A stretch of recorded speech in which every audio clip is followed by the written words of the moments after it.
Hi అండి. Welcome to my garden. మా చిన్న టెర్రస్ గార్డెన్ అండి. అందులో మేము ఈసారి పింక్ తోటకూర విత్తనాలు వేసామండి. చాలా బాగా వచ్చాయండి. ఒక ప్లాంట్ ఉంటే చాలండి తోటకూర. మనం దాని నుంచి చాలా సీడ్స్ అనేవి మనం కలెక్ట్ చేసుకోవచ్చు. చాలా బావుందండి కలరు. చాలా పింకిష్ రెడ్ సేమ్ బీట్రూట్ అండి. బీట్రూట్ ఎలా ఉంటదో మనకి పింక్ తోటకూర కూడా అలాగే ఉంటదండి. దానికి ఉన్న పోషకాలు కూడా దీనికి ఉన్నాయండి. ఎనీమియాని మనకి రెడ్యూస్ చేస్తుందండి ఈ పింక్ తోటకూర. మనం ఈ లీవ్స్‌ని ఇవన్నీ కట్ చేసుకొని మనం వాష్ చేసేటప్పుడు బీట్రూట్ వాష్ చేసినప్పుడు మనకి పింక్ వాటర్ ఎలా వస్తుందో ఇది కూడా సేమ్ అలా వస్తుందండి. కర్రీ గానీ, మనం పప్పులో గానీ, ఫ్రై గానీ, మనం చట్నీ గానీ ఇలా చేసుకోవచ్చండి ఈ ఆకుకూరతో.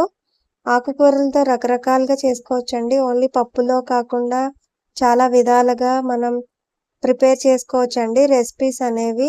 మనం గారెల్లో వాటిల్లో కూడా తోటకూర అని వేసుకొని చేసుకుంటాం కదండీ!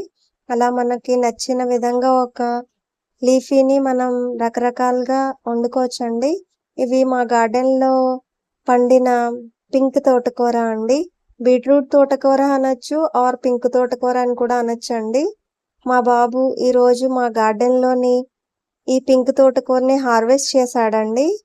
ఆహ్, కొంచెం మట్టి మట్టిగా ఉండటం వల్ల చాలా మట్టి ఉంది అంటున్నాడండి.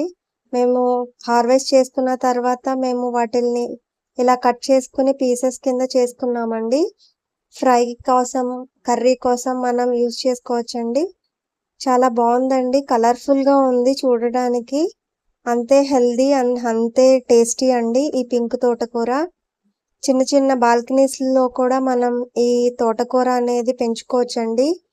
ప్లేసెస్ అనేవి లేకపోయినా మినిమమ్ బాల్కనీస్‌లో కూడా పెంచుకోవచ్చండి. నా వీడియోస్ కనుక నచ్చితే లైక్ చేసి, కామెంట్ చేసి, సబ్స్క్రైబ్ చేయండి.